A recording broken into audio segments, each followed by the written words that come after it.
În satul bunicilor mei există o legendă. Se spune că străbunicul meu ar fi îngropat o comoară înainte de venirea comuniștilor. Dacă plătești dumneata pe cineva cu detectorul, eu îți dau jumătate din ce găsim. De unde faci tu de 800 de euro?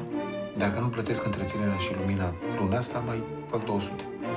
Și restul mă gândeam să-i cer dolul tăică-tu. Știi că nu mă suportă. Nu te iubește, dar de suportat te suportă. Trebuie să știi, copiii sunt cel mai de preț lucru. Dacă nu te bate gândul să divorțezi. Pentru tine ar putea fi o afacere. Am găsit pe cineva. Aici e ceva mărișor. Și aici. Și aici. Și aici. În cazul ăsta eu zic să ne apucăm să săpăm. Eu cred că asta e o șansă pe care nu mai întâlnești niciodată în viață. Te rog eu frumos, nu mai scana orice sârmă, că mă doare capul. Nu e de joacă, trebuie musai să le declarați. Că dacă vă prinde poliția, faceți pușcărie. Ne căutăm o comoară, mă înțelegi? Da. Puteți, mă, că-ți dau una de deadun de pe jos, mă. Ce zici, mă, că faci tu? Unde-i comoara? Asta e, tati. Păi și unde sunt cristalele, rubinele, aurul?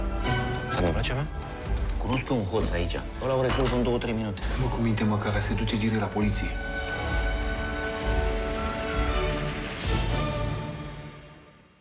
Nu mai durează mult. Îmi pare rău că am întârziat.